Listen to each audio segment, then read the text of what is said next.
Hello বন্ধুরা, good morning. কেমন আছো তোমরা সবাই? আশা করি ভালো আছো, সুস্থ আছো। আমিও ভালো আছি, সুস্থ আছি। নতুন একটা ব্লগের সঙ্গে জানাই তোমাদের অনেক অনেক স্বাগত। কোচবিহার জেলার এই ছোট্ট গ্রামটা থেকে আমি সোমা, তোমরা দেখছো সোমা পল্লব লাইফস্টাইল চ্যানেল। প্রত্যেক দিনই আমি আমার নিত্য নতুন লাইফস্টাইলগুলো তোমাদের সাথে তুলে ধরার চেষ্টা করি। আর এখন তো আমাদের বাড়িতে কিছু চাপ চলছে, আর তোমাদেরকে যখন প্রথমত আমি জানিয়ে দিয়েছি, তো এখন থেকে আমি চেষ্টা করব প্রত্যেকটা আপডেট তোমাদের সামনে দেওয়ার জন্য। তো সকাল সকালে এদিকে ভাত বসিয়ে দিয়েছি। সকালবেলা অনেকটা চাপে ছিলাম, মানে অনেক টেনশানে ছিলাম। তো কালকে তোমাদের ভিডিওতে শেয়ারই করেছি যে আমাদের মন্দির থেকে, মানে মামাদের মন্দির থেকে কিন্তু টাকাগুলো চুরি হয়ে গেছে। প্রায় 20,000 টাকার মতো চুরি হয়ে গেছে। মা কতগুলো কচুর লতি তুলে দিল। তো এই যে লতিগুলো রান্না হবে। এই যে আজকে একজন আসার কথা, তো জানি না আসবে কি না। যদি আসে তাহলে তো তোমাদের সাথে শেয়ার করব, তার আগেই তো এত কিছু বলাটা ঠিক না। তো আজকে কার আসার কথা, কেন আসবে সবই তোমাদেরকে বলবো, কিন্তু প্রথম যদি তোমাদেরকে বলে দিই, তারপর যদি না আসে তাহলে মানে অন্যরকম দেখা যাবে। ফোন করেছে সকাল সকাল, বলেছে আসবে। যদি আসে তাহলে তো অবশ্যই তোমাদের সাথে শেয়ার করব, কেন আসবে, কি সমাচার সব বলবো। তো এদিকে কিন্তু প্রচুর লতি আর অল্প কিছু পরিমাণ ঢেঁকি শাক। তো সেই ঢেঁকি শাক মা তুলে দিয়েছে আলু দিয়ে ভাজা করার জন্য। ভাত তো বসিয়ে দিয়েছি, ভাত হতে বেশিক্ষণ লাগবে না, কিছুক্ষণের মধ্যেই হয়ে যাবে ভাত। আর এই যে লতিগুলোকে ছুলে নেব ভালো করে। এই লতিগুলোর আঁশগুলো থাকলে না খেতে ভালো লাগে না, খারাপ লাগে। তো এই লতিগুলোকে ভালো করে ছুলে নিচ্ছি।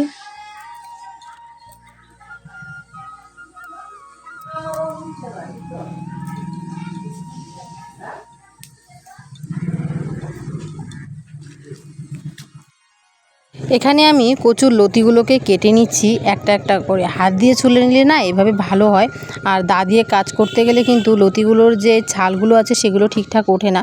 আর খাবার সময় সেই ছাল যদি মুখে লাগে, একদমই সত্যি কচুর লতির টেস্টটা চলে যায়। আর তোমাদের সাথে শেয়ার করছি যে কথাগুলো আজকে সম্পূর্ণটা ভিডিওর মধ্যেই আমি বলবো। মামার বাড়িতে তোমরা জানো যে চুরি হয়ে গেছে, আর সেই চোর ধরা পড়েছে কি না সেটাই তোমাদের সামনে আজকে বলবো। চোরটা ধরা পড়িনি, কিন্তু সিসিটিভিতে আমরা যতটুকু দেখেছি ততটুকুই আমরা একজনকে সন্দেহ করতে পেরেছি। কিন্তু সন্দেহ করতে পারলেও কিন্তু এভাবে ধরাটা ঠিক নেই, তাই আমরা সম্পূর্ণটাই পুলিশের উপরে এখন ছেড়ে দিয়েছি। সব কিছু কেটে বেটে দিলাম। মা রান্না করছে, রান্না হচ্ছে ঢেঁকি শাক, কচুর লতি, আর তার সাথে হচ্ছে কালকে কিছু মলা মাছ ছিল, সেই মলা মাছ দিয়ে বেগুন আর আলু দিয়ে চচ্চড়ি, এটাই রান্না হচ্ছে। তো অনেকটা সময় হয়ে গেছে, এখন প্রায় 12টার মতো বাজে। খাওয়া দাওয়া করে নেব। সকালবেলায় সেই দুধ খাওয়া হয়েছিল, আর তার সাথে কেক খাওয়া হয়েছিল। এখন রান্নাটা হলে খেয়ে নেব, প্রচুর খিদে পেয়ে গেছে। সকালবেলা ওষুধগুলো খাওয়ার পর না, মানে না খেলে একটু খারাপ শরীরটা কেমন কেমন লাগে। তো এখনই খেয়ে নেবো। তো চলো খাওয়া দাওয়া করে তারপর তোমাদের সামনে কথা। ভাই তোমরা বলে কতক্ষণে আইছেন? কতক্ষণে বলে আইছেন? তোমরা বলে কতক্ষণে আইছেন? 11টার সময়। তোমাদের সকালে বলেছিলাম যে মামা আর মামি আসার কথা, এই দেখো চলে এসেছে। এই মামা আর মামি জানো আমাদের কত হেল্প করেছিল, এই হেল্পগুলো আমরা কোনোদিন ভুলতে পারবো না। তো আমার বাবা যখন অ্যাক্সিডেন্ট হয়েছিল তখন কিন্তু আমরা ছোট ছিলাম, আমি মাধ্যমিক দিই, তখন এত কিছু বুঝি না। আর আমার ভাই মাত্র ক্লাস 5-এ পড়ে। সেই টাইমে কিন্তু এরকম অবস্থা হয়েছিল, আর তখন আমাদের অবস্থা কিন্তু খুবই খারাপ ছিল। এমন অবস্থায় আমরা জমি বিক্রি করতে চাইছি, জমি বন্ধক দিতে চাইছি, কিন্তু কোনো মানুষই আমাদের জমি বিক্রি মানে নিতেও চায়নি, বন্ধকও নিতে চায়নি, মানে বিক্রি করবো যে তখন কিনতেও চায়নি। তো সেই অবস্থায় এই মামা আর এই মামি আমাদেরকে অনেক সাহায্য করেছিল। আর সত্যি আমাদের সামনে যদি এই মামা মামি তখন না থাকতো, আমরা কি করতাম জানি না। সবাই সাহায্য করেছে আমাদের, কিন্তু এদের কথা আমরা কোনো দিন ভুলবো না। কারণ যখন আমার বাবাকে হসপিটালে নিয়ে যাওয়া হচ্ছিল না, মানে মাথাভাঙান হসপিটাল থেকে কোচবিহার হসপিটালে, তখন কিন্তু এই মামা মামি প্রায় 50,000 টাকার মতো বের করে দিয়েছিল। আর বাবাকে কিন্তু লাখ টাকা চেয়েছিল যখন কোচবিহার মানে নার্সিংহোমে ভর্তি করা হবে, তখন লাখ টাকা চেয়েছিল। আর লাখ টাকা নিয়েও কিন্তু তারা লাখ টাকা ঘুরিয়ে দিয়ে বলেছিল যে রোগী টিকবে না, রোগীর মৃত্যু হবে, আর তোমরা রোগীকে নিয়ে যাও। তো তখন আমরা অনেক রিস্কে বাবাকে নিয়ে হসপিটালে ভর্তি করি, তখন কিন্তু এনারাই আমাদের খুব সাহায্য করেছিল। আর এদের মধ্যে না, মানে এনারা হচ্ছে মুসলিম, তো এদের মধ্যে নাকি এসব নিয়মকানুন নেই যে কখন কোন সময় মানে খেতে হয় কি। আমাদের মধ্যে যে নিয়মগুলো আছে, আমাদের মধ্যে যেমন পিঠা খাওয়া যায় না, পায়েস খাওয়া যায় না, এদের মধ্যে নাকি নিয়মগুলো নেই। তো এই মামি তো জানতো না, তাই আমার জন্য কিন্তু পায়েসের চাল নিয়ে এসেছে, তাল নিয়ে এসেছে পিঠা খাওয়ার জন্য। তো আমি ভাবছি যে আমি খেতে পারবো না তো কি হয়েছে, ওদের সবাইকে বানিয়ে দেবো। তো মামি আমাদের বাড়িতে এসেছে প্রায় 11:30টার দিকে, এসে সব কিছু দিয়ে চলে গেছে। আবার মামি রাত্রেবেলায় আসবে। প্রথমে তো আসতেই চাইছিল না, তারপর আমি যখন বললাম যে তোমরা যদি না আসো আমি কিন্তু কিছু খাবো না, তোমরা যেমন আমার জন্য এনেছো তেমন তোমাদেরকেও আসতে হবে, ওদেরকে ছাড়া কিন্তু আমার সত্যি খেতে ভালো লাগবে না। আর এদিকে দেখো যে মিষ্টি নিয়ে এসেছে অনেকগুলো, এখন সবার জন্যই আমি ঠান্ডা দেবো। আর ঠান্ডাটা নিয়ে এসেছিল মামি, কিন্তু আমাকে নাকি খুব খাওয়াতে ইচ্ছে করছিল, তাই দেখো কত কি নিয়ে এসেছে, চালের গুঁড়ো সব কিছু নিয়ে এসেছে। এখানে আছে মাংস, এটার মধ্যে আর জানি না কি কি আছে, চলো বের করে দেখি।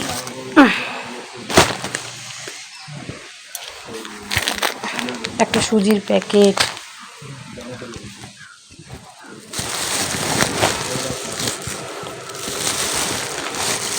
প্রথমে মাংসটাকে ঢেলে রেখে দিই, তারপর দেখছি কি কি আছে।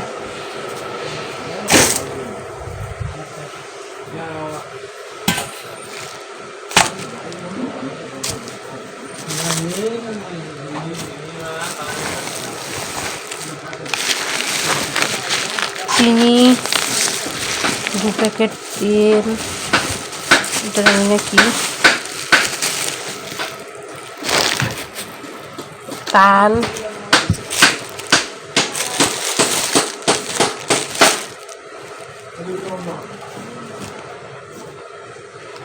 ভগবান কত কিছু নিয়ে এসেছে। হচ্ছে চাল,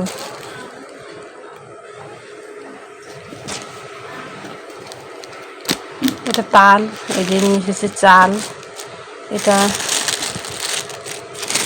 নাইটি, 2 প্যাকেট তেল, সুজি, চিনি 1 কেজি, এটা হচ্ছে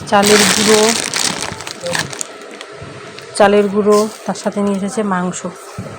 কত কি নিয়ে এসেছে। আমার এখনও স্বাদের অনুষ্ঠান হয়নি, কিন্তু এই মামারা হচ্ছে মুসলিম, তো মামি আমাকে অনেক দিন দিয়ে বলছিল 7 মাস হলে খাওয়াবো, মানে আমাকে সেরকম স্বাদের জন্য খাওয়া না, এটা হচ্ছে মানে মামি ইচ্ছে হয়েছে তাই খাওয়াচ্ছে, 7 মাস হলে খাওয়াবে বলছিল। তাছাড়াও এদিকে নিয়ে এসেছে দেখো মিষ্টি, 1 কৌটো লাল মিষ্টি, তার সাথে কিন্তু আবার ম্যাঙ্গো জুস নিয়ে এসেছে। তো চলো সবাইকে ম্যাঙ্গো জুসটা দিই, তারপরে এইসব রেডি করি।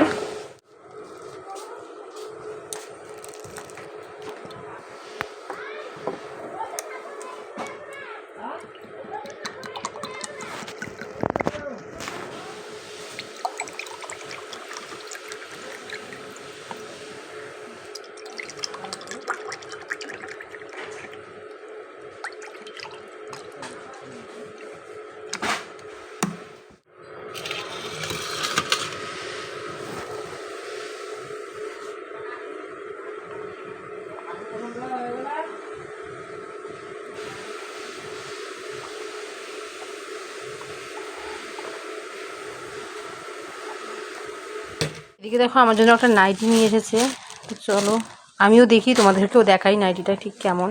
কালারটা বেশ সুন্দর, গোল গলা নাইটি, বেশ লম্বা। আমার না ছোট নাইটি একদমই হয় না, মানে লম্বা না, তাও দেখো আমার থেকে মানে ছোট নাইটির কালারটা বেশ সুন্দর, এরকম কালার আমি কোনোদিনই পরিনি। আর এই মামিটাই আমাকে ফার্স্ট নাইটি দিয়েছিল, আমি যখন নাইটি পরেছিলাম ফার্স্ট নাইটি এই মামি আমাকে দিয়েছিল। তারপর আমাদের এখানে একটা মামি শরীরে আগুন লাগিয়ে দিয়েছিল, তো তাকে দিয়ে দিয়েছিলাম আমার ওই নাইটিটা, আমার জীবনের ফার্স্ট নাইটি ছিল সেটা। আর এখানে নিয়ে এসেছে তালগুলো বেশ সুন্দর গন্ধ বেরিয়েছে, সত্যি তালটা একদম পাকা, খুব সুন্দর গন্ধ বেরিয়েছে। তার সাথে চিনি সুজি সব আছে, এখানে আছে মাংস, পাঁঠার মাংস। আর এদিকে আমি বসিয়েছি এখন চা, তো সবাইকে চা দেবো, সেই কারণে দিয়ে চা বসিয়ে দিয়েছি। সবাইকে ঠান্ডা দেওয়া হয়ে গেছে, এখন চাটা দিয়ে নিই চলো। এইদিকে এখন মামি আর মামা চলে যাচ্ছে, চা খেয়েছে, তারপর বিস্কিট খেয়েছে, তারপর ঠান্ডা খেলো, এখন চলে যাবে। আর আমি এখানে বলছিলাম পেছন থেকে যে তোমরা যদি না আসো আমি কিন্তু খাবো না। আর এদিকে মা কিছু পান পেড়ে দিচ্ছিল, কারণ আমাদের বাড়িতে একটা আসামি পানের গাছ আছে। এই পানটা মা খায় না, মানে এই পানটা না অতিরিক্ত মোটা আর ঝাল, এটা খায় না মা। কিন্তু এই মামাটা নাকি এই পানটা খেতে অনেক ভালোবাসে। মামা আমাদের বাড়িতে যখনই আসে তখনই এই পান নিয়ে যায়। আজকেও এসে বলছে যে কয়েকটা পান দিয়ে দে, তো তাই কিন্তু মামাকে মা অনেকগুলো পান পেড়ে দিয়েছে। আর মামিও কিন্তু এখন বলছিল যে এই পানটা সত্যি ভালো লাগে খেতে, আর মা খেতে পারে না। মা মিঠা পাতা পান বা এমনিতে বারুই পাতা পান যেগুলো আছে সেগুলো খায়। আর সত্যি এই পানটা অনেকটা ঝাল, আমরাও খেতে পারি না কেউ। আর আমি তো এমনিতেই পান খাই না। মামি এখান থেকেই দুটো পান খেয়ে নিল। আর পান কোথাও দিতে গেলে কিন্তু ধুয়ে দিতে হয়, এমনি এমনি দিতে হয় না। আর এই যেখানে ব্যাগটা মা ধুয়ে দেবে, ব্যাগের মধ্যে এনেছিল মাংস, তো মাংস আনলে ব্যাগটা ধুয়ে তারপর দেবে। এখানে কিন্তু ওরা চলে যাচ্ছে, আর আমি আবারও তাদেরকে বলছি তোমরা যদি না আসো রাত্রিবেলায় তাহলে কিন্তু আমি খাবো না, তোমরা এলেই পরে রান্না হবে। এর জন্য আমাদের এখন পিঠা রেডি করতে হবে। তো ভাবছি বিকেলবেলার দিকেই করব, কারণ এখন তো চালের গুঁড়ো টুড়ো সব নিয়েই এসেছে ওরা। তো আমরা কিন্তু মুসলিম বাড়ি থেকে কিছু আনলে খাই, কিন্তু ওদের বাড়িতে গিয়ে খাই না। এটা আমার মানে একটু খারাপ লাগে। আর আমার কাছে কিছু খারাপ লাগে না, কারণ সবার রক্তই এক, সবার শরীরেই কিন্তু লাল রক্ত আছে। তোমরা হয়তো অনেকেই বলতে পারবে মুসলিমরা এনেছে তাই তোমরা কেন খেয়েছো। আমার কাছে এটা কোনো ম্যাটার করে না। আমার বাড়িতে সবাই যেমন ওদের বাড়ি থেকে জিনিস আনলে, মানে শুকনো জিনিস যেগুলো আছে সেগুলো আনলে কিন্তু খাওয়া হয়। আর যেমন ঠান্ডা, এটা তো দোকান থেকে এনেছে, ওদের বাড়ি থেকে তো আর আনিনি, ওগুলো আমরা খাই। মাংস নিয়ে আসে মামা মাঝে মধ্যে, আমরা খাই, ধুয়ে টুয়ে খাওয়া হয়। কিন্তু ওদের বাড়িতে রান্নাটা আমরা খাই না। সবারই একটা ধর্ম আছে, তো সেই ধর্মটা একটু হলেও মানতে হয়। আর আমার কাছে কিন্তু সেরকম কিছু না, ধর্ম টর্ম এত কিছু আমি বুঝি না। আমার কাছে সবাই মানুষ, এরাও মানুষ আমরাও মানুষ। এনারাও মানে এদের শরীরেও যেমন লাল রক্ত আছে আমাদের শরীরেও। আর ওইদিকে মামার বাড়ির ঘটনাটা তোমাদের বলি, আমরা কিন্তু অনেকটাই টের পেয়েছি যে কে চুরি করতে পারে। আর এটা কোনো সুস্থ সবল মানুষের কাজ না। আর এটা একটা সত্যি এমন মানুষের কাজ যে আজ এই কাজটা করেছে, তার শাস্তি অবশ্যই হবে। আর তোমরা অনেকেই কমেন্ট করছো যে আজ মেয়েকে কোনো সোনাদানা দেয়নি বলে মা তার শরীরে সোনাদানা পরে রাখলো না, মা তার শরীর থেকে সোনাদানা ফেলে দিল। এটা কোনো কথা না, মায়ের সোনাদানা কিন্তু মায়ের শরীরেই আছে। আর এখান থেকে টাকা চুরি হয়েছে, মানে প্রণামী বক্স থেকে টাকা চুরি হয়েছে। তোমরা ভিডিওটা না দেখেই কথা বলে ফেলেছো। আর একটা কথা দেখো, ওদের বাবা মেয়ের ব্যাপার, এখানে হয়তো আমার তোমাদের না ঢোকাটাই ঠিক। আর এইসব কথা আমি শুনতেও চাই না আর বলতেও চাই না। আমার মা কিন্তু এইদিকে তালগুলোকে এভাবে খুলে খুলে কিন্তু ভিজিয়ে রেখেছে, অল্প একটু জল দিয়ে ভিজিয়ে রাখতে হয়, তাহলে খুব সুন্দর তাল থেকে রসটা বেরিয়ে আসে। তো এখন এটা ভিজানো থাক, সন্ধেবেলার দিকে কি হবে না হবে দেখাবো তোমাদের। তো চলো এখন একটু রেস্ট করব। আমার তো এদিকে চানো হয়ে গেছে, ঠাকুর দেওয়া হয়ে গেছে, সব কিছু কমপ্লিট। এদিকে খেয়েও নিলাম, দুপুরবেলার দিকে একটু ভাত না খেলে ভালো লাগে না, তাই খেয়ে নিয়েছি। এখন একটু শুয়ে থাকবো, আজকে অনেক সকাল সকাল উঠেছি, তো সে কারণে একটু শুয়ে থাকবো। যদি ঘুমিয়ে পড়ি তো ঘুমিয়ে পড়লাম, আর না ঘুমোলে কিছুক্ষণ পর উঠবো। এদিকে মাথাটাও ভেজা, অনেকদিন পর শ্যাম্পু করলাম। তো চলো রেস্ট করি গিয়ে ঘরে, মাথাটাকে আঁচড়ে একটু রেস্ট করবো, ভালো লাগছে না শরীরটা। জীবনে প্রথম আজকে আমি তালের পিঠা বানাবো। এদিকে কিন্তু তালটাকে আমি ভালো করে দেখো পেস্ট করে নিয়েছি, মানে তাল থেকে এই তালের যে কাদ ওগুলো বের করে নিয়েছি। তারপর একটা নতুন গামছা নিয়ে নিয়েছি, গামছার মধ্যে তালটাকে আমি কিন্তু এখন চিপে রসটাকে ঠিকঠাক করে বের করে নেবো। আর তালটা একটু মুখে দিয়ে দেখেছি যে এক ফোঁটাও তেতো ভাব নেই, সম্পূর্ণটাই মিষ্টি। তো এভাবে কিন্তু গামছা দিয়ে বেঁধে তারপর রসটা বের করে নিলে এই তালের যে একটা আশ্বাস ভাব আছে সেটা কিন্তু বেরিয়ে একদম চলে যাবে, মানে সেটা থেকে যাবে গামছার মধ্যে, আর আসল রসটা বেরিয়ে যাবে। না হলে কিন্তু আঁশ দিয়ে খেলে নাকি গলায় বিঁধে যায়। তো এরকম করেই মা দেখতাম ছোটোবেলায় করতো। আর আমি জীবনে প্রথম তালের বড়া বানাবো। এটাকে আমরা বড়াও বলি, পিঠেও বলি। আর একটা তালের পিঠা বানায় কলা পাতা দিয়ে। তো এটা না আমার খাবার খুব ইচ্ছে, কিন্তু এখন না, আমার স্বাদের অনুষ্ঠানটা হয়ে গেলে মা বলেছে সেটা আমাকে করে খাওয়াবে। আর আমার একটা জিনিসের মধ্যে লোভ লেগেছে, সেটা হচ্ছে পাটিসাপটা। সেটা হচ্ছে ক্ষীরের পাটিসাপটা, এটা আমার খাওয়ার খুব ইচ্ছে, মানে 7 মাস গেলে তারপরে খাওয়া যাবে। এদিকে আমি দিয়ে নিলাম সুজি দিয়ে আমি কিন্তু তালের যে এই রসটা আছে এটাকে ভালো করে মিশিয়ে নেব।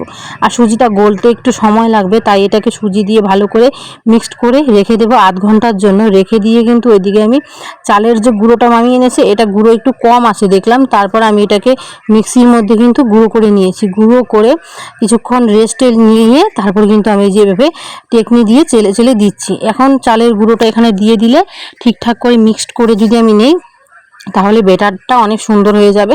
আর এই ব্যাটারটা কিন্তু বেশি একটা ঘন করা যাবে না, বেশি একটা মোটা করা যাবে না।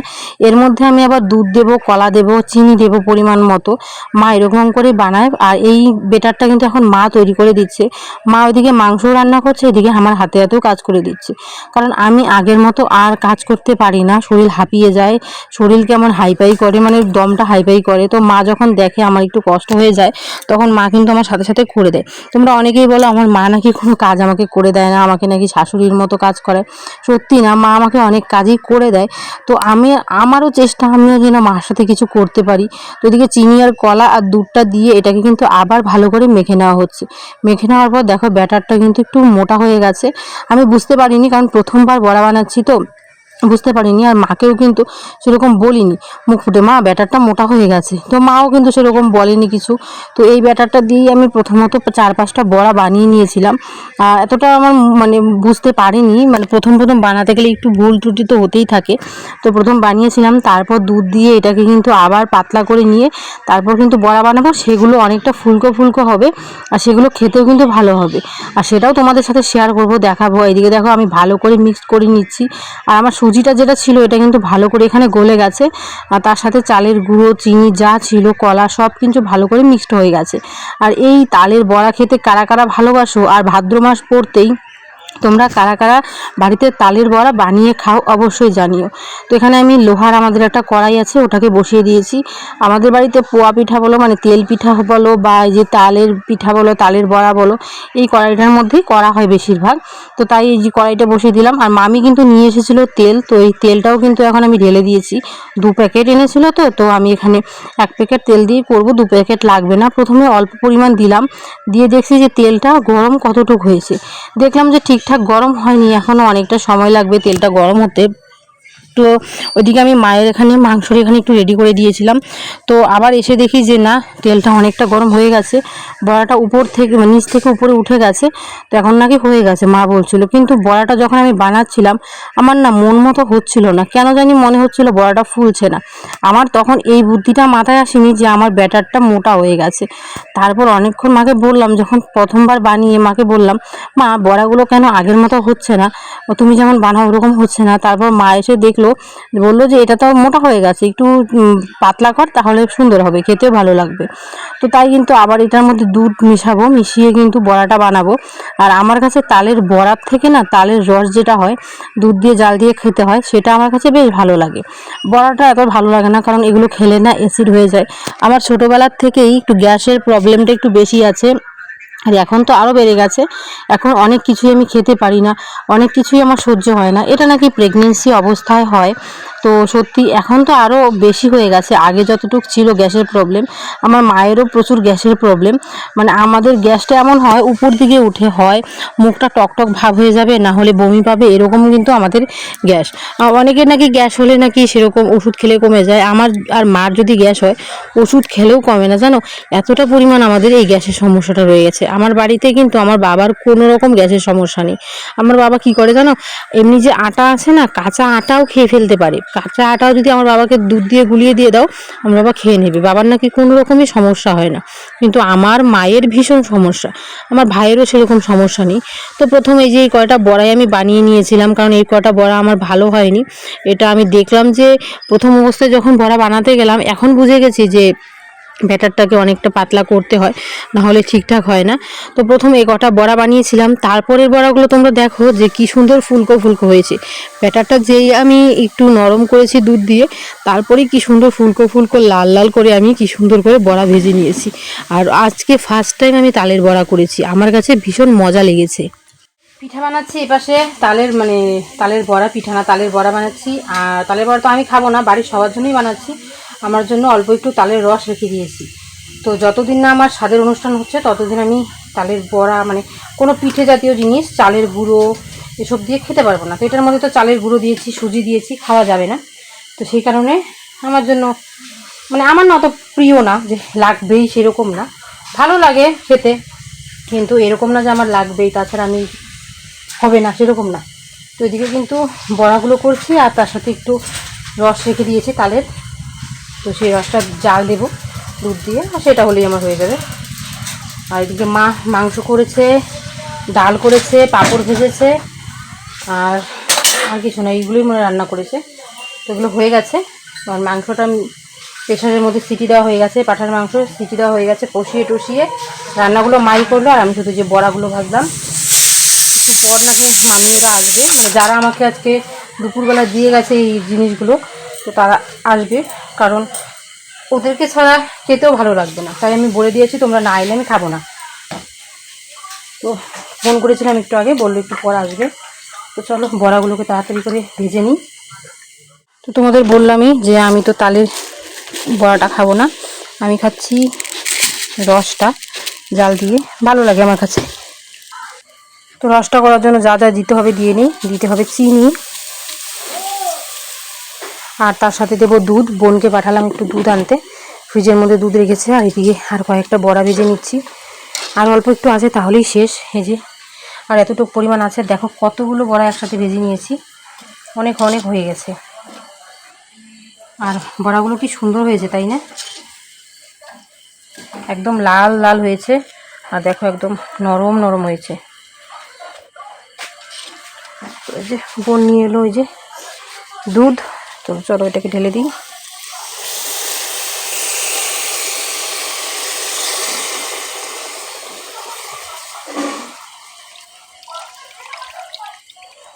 এটাকে এখন নাড়াচাড়া করে শুকিয়ে নেবো, তাহলেই হয়ে যাবে। এটা একদম সহজ করা, এটা কোনো ব্যাপারই না।